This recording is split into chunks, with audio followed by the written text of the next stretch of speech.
नमस्ते, मैं doctor Nirmala सार्विक classes में आप सभी का स्वागत करती हूँ। हम पढ़ रहे थे हिंदी साहित्य का इतिहास। हिंदी साहित्य के इतिहास में हमने देख रहे थे कि विभिन्न इतिहासकारों के द्वारा कौन कौन से हिंदी साहित्य के इतिहास लिखे गए हैं और कैसे कैसे इसकी शुरुआत हुई। हमने देखा गारसा दत्तात्रेय ने लिखा ईस्ट वार्दला लिटरेचर एंड ये हिंदुस्तानी।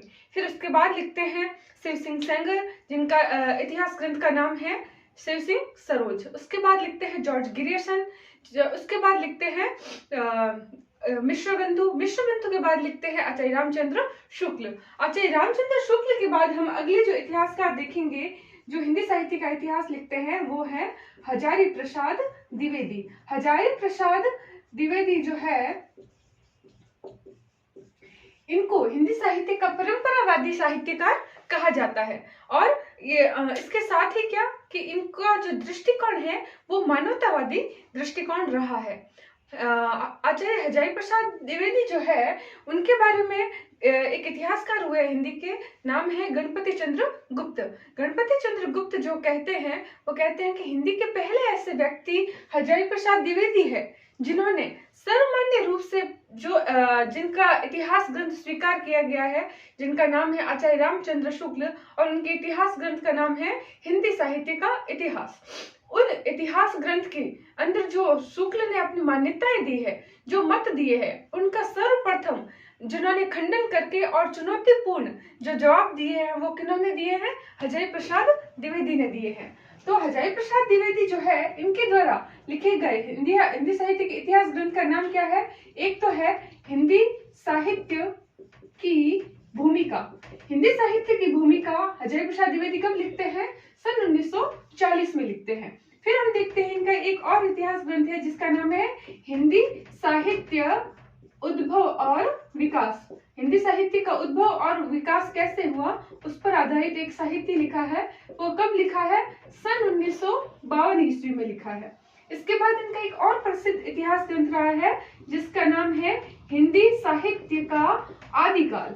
हिंदी साहित्य का आदिकाल हजारी प्रसाद द्विवेदी ने कब लिखा? सन 1953 में लिखा। अक्सर परीक्षाओं में हजारी प्रसाद द्विवेदी के इन ग्रंथों का क्रम भी पूछ लिया जाता है कि सबसे पहले कौन सा ग्रंथ लिखा गया के क्रम में जो है वो इन साहित्यकारों को क्रम में व्यवस्थित कीजिए।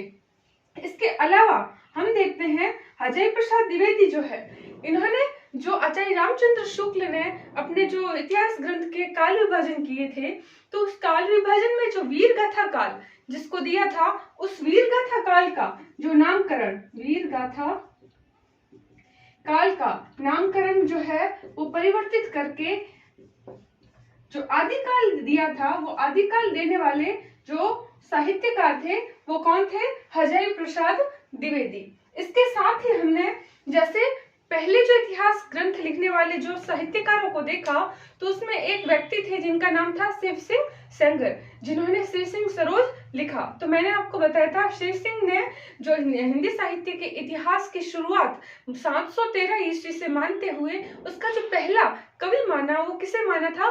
पुष्प दंत को माना था। तो ऐसे ही रामकुमार वर्मा जो है वो हिंदी का पहला कवि किसको मानते हैं? स्वयं भू को मानते हैं। ऐसे ही हजारी प्रसाद द्विवेदी जो है वो हिंदी साहित्य के पहले जो कवि जो है वो किसको मानते हैं? अब्दुल रहमान को मानते हैं। अब्दुल रहमान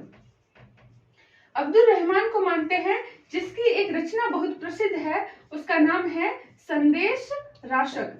संदेश राशक जो है वो षड ऋतुओं का वर्णन करते हुए लिखा गया जो विरह काव्य माना जाता है।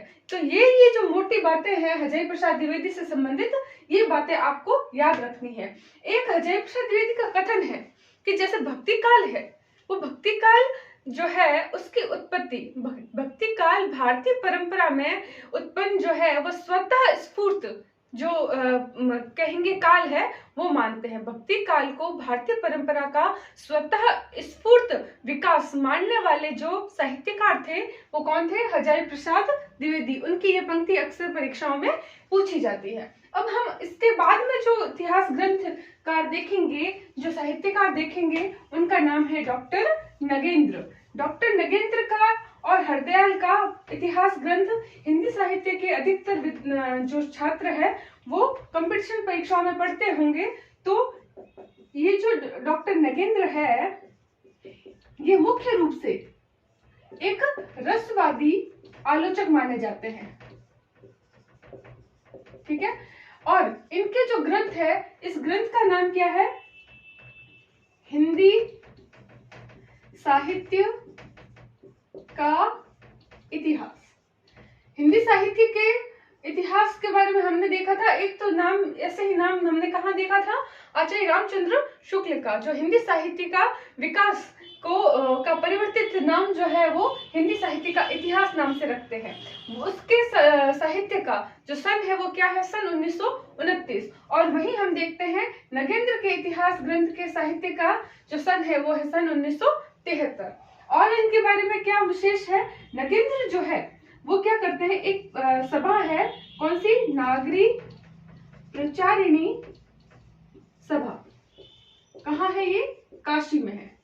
नागरी प्रचारिणी सभा काशी जो है उसके द्वारा एक ग्रंथ है जिसका नाम है हिंदी साहित्य का बृहद इतिहास। इस ग्रंथ को लिखवाने या का कार्य जो कौन करते हैं? नागरी प्रचारिणी सभा काशी द्वारा करवाया गया, जिसके अंदर कितनी भाषा? 16 भाषाओं में लिखा गया ग्रंथ है। एक विशेषता ये है इसके अंदर कुल कितने खंड है? 18 खंड है। तो ये 18 खंडों में विभाजित है, जिसमें से जो छठा खंड है उस छठे खंड का नाम क्या है? रीतिकाल रीतिबद्ध काव्य।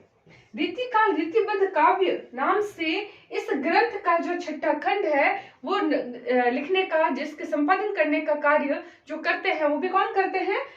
डॉक्टर नगेंद्र करते हैं, ठीक है।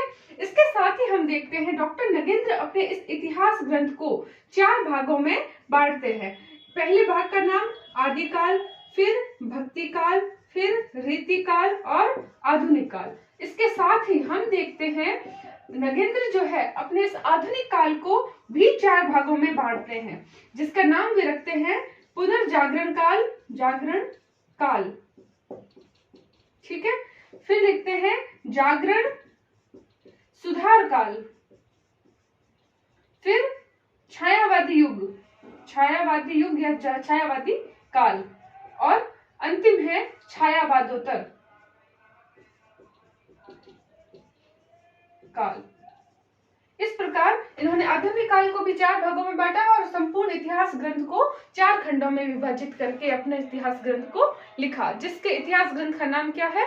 हिंदी साहित्य का इतिहास। इसके साथ ही इन्होंने अपने जो कहेंगे डॉक्टर नगेंद्र जो है उन्होंने एक पीएचडी जो अपने विषय लिया था, पीएचडी का विषय, वो पीएचडी किस विषय में की है? उन्होंने रीति काल और कवि देव,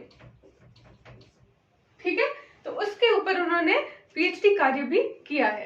इसके जो विशेषता जो है वो क्या है? ये एक रसवादी आलोचक रहे हैं और इसके साथ ही हिंदी साहित्य के इतिहास ग्रंथ सन 1973 में लिखते हैं, जिसके 4 खंड करते हैं, भक्तिकाल, आदिकाल, भक्तिकाल, रीतिकाल और आधुनिक काल। आधुनिक काल को भी ये 4 भागों में बांटते हैं, पुनर्जागरण काल, जागरण सुधार काल, छायावादी काल और छायावादोत्तर काल। और इन्होंने नागरी प्रचारिणी सभा द्वारा प्रकाशित हिंदी साहित्य का बृहद इतिहास ग्रंथ का छठा भाग भी रीतिकाल रीतिबद्ध काव्य नाम से संपादित किया था।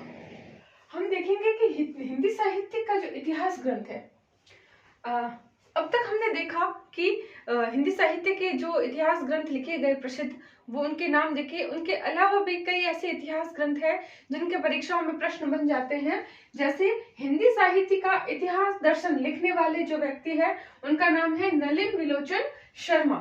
ऐसे ही हम देखते हैं हिंदी साहित्य लिखने वाले जो है वो है धीरेन्द्र वर्मा।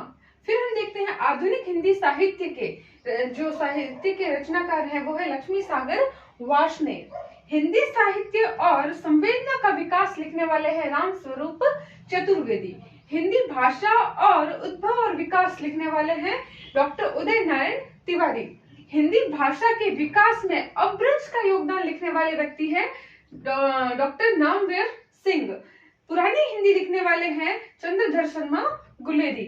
और हिंदी साहित्य का अतीत तथा हिंदी साहित्य का श्रृंगार काल दोनों पुस्तकें लिखने वाले व्यक्ति हैं विश्वनाथ प्रसाद मिश्र। इस प्रकार हमने देखा जो मुख्य जिन इतिहास ग्रंथों, हिंदी साहित्य के इतिहास ग्रंथों में पूछा जाता है तो इनके बारे में पूछा जाता है। तो इसके साथ ही हम अगली क्लास में फिर से मिलेंगे। अगर आपको ये क्लास अच्छी लगी है तो अधिक से अधिक सब्सक्राइब कीजिए और शेयर कीजिए। धन्यवाद।